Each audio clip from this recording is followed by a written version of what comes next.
مرحبا حبايب، شلونكم؟ شخباركم؟ يا رب الكل بخير وصحة وسلامة وعافية يا رب. في فيديو اليوم راح أشارك وياكم جزء من روتيني وأخذكم جولة بمطبخ بيت أخوي، فتابع الفيديو.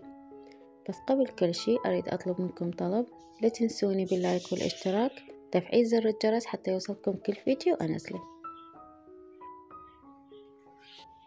بديت يومي الصبح بالريوق، حطيت لي ريوق بسيط، دبس وراشي وجبن وقمر وكوب حليب وزبيب، وقعدت أتريق والحمد لله والشكر على نعمة رب العالمين.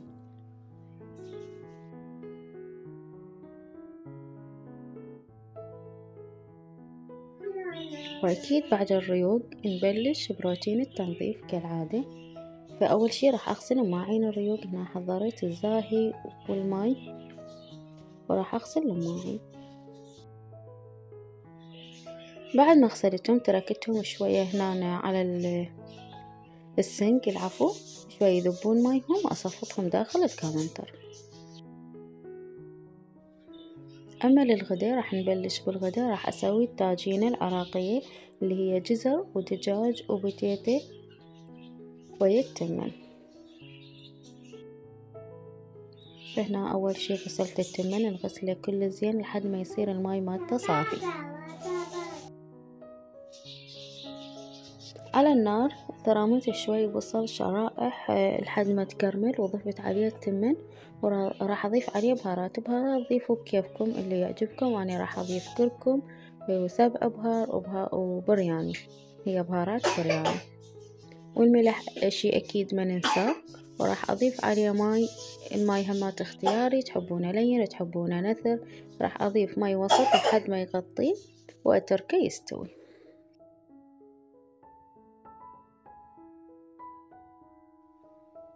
راح أسوي وياه زلاطة.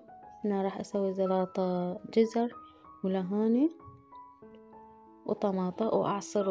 وهنا دا أعصر عليه لارنج اللي هو فاش، احنا نسميه فاش أهل البصرة، فما أعرف أكو البعض يسمونه لارنج، فكل من يسميه براحته.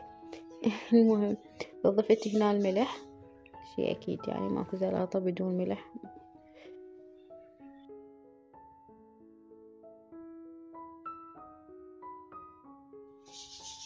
وهذا شكل التمن بعد ما نشف الماي مالته. نصيت النار كلش لحد ما يتهدر.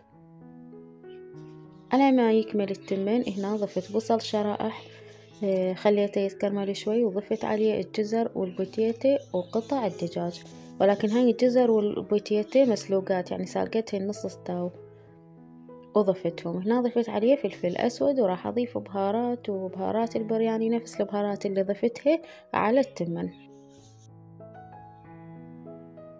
وهذا شكل الطاجينة بعد ما استوت. وهذا كان غدانا لهذا اليوم، الحمد لله والشكر على نعمة رب العالمين. ربي يطعم كل جائع إن شاء الله ويرزق كل فقير يا رب.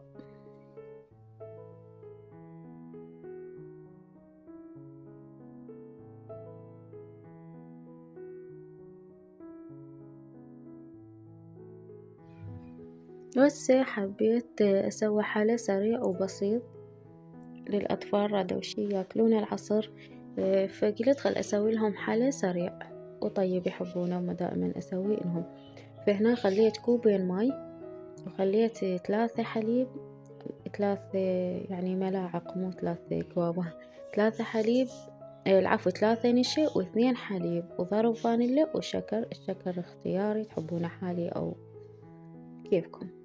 فخلطت كل المواد على البارد لحد ما يذوب النشا والشكر وكل شي، وأشعل عليه النار لحد ما يسخن، ولكن أبقى يعني مستمرة إني أقلب بيه. الثخن ما سويته كلش ثخين، وسط، لا خفيف كلش ولا ثخين كلش. هنا طحنت بإيدي بسكت ناعم، أي نوع بسكت انتو تحبونه، وخليته كطبقة أولى بالكاسات. وراح أصب عليه المحلبي أو حشوة الحلويات هي نفسها، لأن أنا ضفت عليه علبة قشطة بس ما طالعة بالتصوير، فأي نوع قشطة انتو تحبونه ضيفوا عليه. وراح أكمل أضيف هاي طبقة المحلبي فوق البسكت، ورشيت عليه جوز الهند. وهذا صار شكلها النهائي كل سريعة وكل سهلة وطعمها طيب.